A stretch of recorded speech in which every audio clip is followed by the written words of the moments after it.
Hi friends, welcome to Flavors of Coimbatore. இன்னைக்கு Kerala special கோழி வறுத்தரைச்ச கறி எப்படி வைக்கிறதுன்னு பார்க்கலாம். இந்த ரெசிபியை ரொம்பவே குயிக்கா பண்ணிடலாம். அதே மாதிரி டேஸ்ட்டும் ரொம்ப யூனிக்கா இருக்கும். கண்டிப்பா ட்ரை பண்ணி பாருங்க. இந்த ரெசிபிக்கு ஒரு மசாலா அரைச்சிக்கலாம். அதுக்கு ஒரு பேன்ல 2 டேபிள் ஸ்பூன் தேங்காய் எண்ணெய் எடுத்துக்கலாம். 2 டேபிள் ஸ்பூன் வரமல்லி ஆட் பண்ணிக்கலாம். அதை லைட்டா ரோஸ்ட் பண்ணிட்டு ஒரு 4 பல்லு பூண்டு, சின்ன பீஸ் இஞ்சி ஆட் பண்ணிக்கலாம். கூடவே 4-5 சின்ன வெங்காயம் ஆட் பண்ணிட்டு இது நல்லா வணங்கணும். இது கூட கொஞ்சம் கருவேப்பிலை ஆட் பண்ணிக்கலாம். கருவேப்பிலை ஆட் பண்ணிட்டு நல்லா வதங்கினதுக்கு அப்புறம் வரமிளகா ஆட் பண்ணிக்கலாம். 6 வரமிளகா ஆட் பண்ணிக்கிறேன். 6 வரமிளகா ஆட் பண்ணிட்டு லைட்டா ரோஸ்ட் ஆகணும்.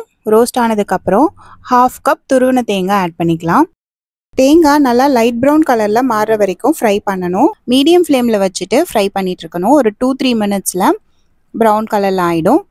ப்ரௌன் கலர்ல ஆறுனதும் இந்த மசாலாவை மிக்ஸி ஜார்ல மாத்திக்கலாம். மிக்ஸி ஜார்ல மாத்திட்டு கொஞ்சம் ஆறுனதுக்கு அப்புறம் கிரைண்ட் பண்ணிக்கலாம்.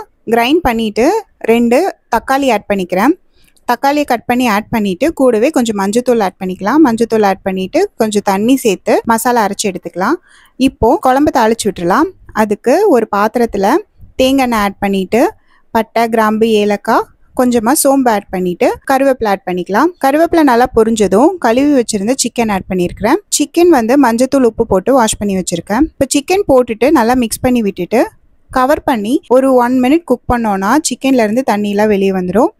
அதுக்கப்புறம் நம்ம அரைச்சி வச்சிருந்த மசாலாவை ஆட் பண்ணிக்கலாம். மசாலா ஆட் பண்ணிட்டு குழம்புக்கு தேவையான அளவு தண்ணி ஆட் பண்ணிக்கலாம். உங்களுக்கு எந்த கன்சிஸ்டன்சிக்கு தேவையோ அந்த மாதிரி தண்ணி ஆட் பண்ணிக்கலாம். நான் 2 கப் தண்ணி ஆட் பண்ணிக்கிறேன். சிக்கன் வேகிறதுக்கு ஒரு 15 to 20 மினிட்ஸ் விடணும். ஆனால் தண்ணி அவ்வளோ சீக்கிரம் வத்தாது. அதனால நீங்கள் எந்த அளவுக்கு தேவையோ அந்த அளவுக்கு தண்ணி மட்டும் ஆட் பண்ணிட்டு குழம்புக்கு தேவையான அளவு கல்லுப்பு ஆட் பண்ணிக்கிறேன்.